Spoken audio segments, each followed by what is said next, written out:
ইদানিং ঢাকা শহরকে থাইল্যান্ডের মতো লাগে। রাস্তায় কোথাও দাঁড়ালে একটা বাইকার এসে বলে, কি যাবেন নাকি? তবে আমি খেপে যাই না, অ্যাপে যাই, কারণ অ্যাপে ডিসকাউন্ট আছে। আমি অফিসের কাজে তেজগাঁও থেকে বনানী যাব।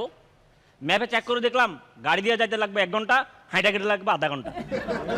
তো আমি একটা উঠাও অ্যাপে রিকোয়েস্ট পাঠাইছি। আমাকে 6 জন রিজেক্ট করছে, 6 জন। জীবনে আমাকে এত মেয়ে রিজেক্ট করে নাই। ফারিয়া বই বিশ্বাস করেন, 6 বার যদি আপনাকে প্রপোজ করতাম আপনি রাজি হয়ে যেতেন। উদ্ভট কারণে রিজেক্ট করতেছে। একজন কল ধরে বলতেছে, ভাইয়া এত কাছে যাবে না। তো আমি গেলাম, আমার লোকে হানিমুনে চলেন।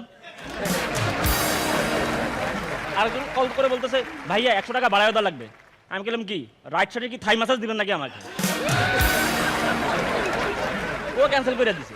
আরেকজন তো উদ্ভট আবদার, ভাইয়া আমি মাত্র ঘুম থেকে উঠছি, শরীরটা তো ভালো লাগে না, ফ্রেশ হয়ে আসতেছি, আপনার ওয়েট করেন। 6 জন আমাকে এভাবে ক্যান্সেল করছি। নাম্বার 7 অ্যাকসেপ্ট করছে। আমি তেজগাঁও থেকে বনানী যাব, লোকেশন সেট করে ওকে রিকোয়েস্ট পাঠাইছি। ও আমার কল দিয়ে বলতেছে, ভাইয়া কই যাবেন? আমি কই শাহরাস্তি চাঁদপুর। তো ভাইয়া লেখা আছে তো বনানী। আমি কি তাহলে জিগেলেন কেন?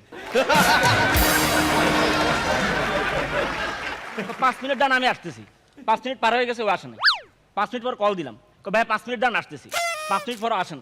আমি কল দিলাম, আবার কল দিলাম, ভাই 5 মিনিট ডান আসতেছি। আমি কি মজা না আমার লগে? বারবার বলতেছেন 5 মিনিট 5 মিনিট, আপনি কখন আসবেন? ভাই এক্স্যাক্টলি আরো 5 মিনিট ডান আসতেছি।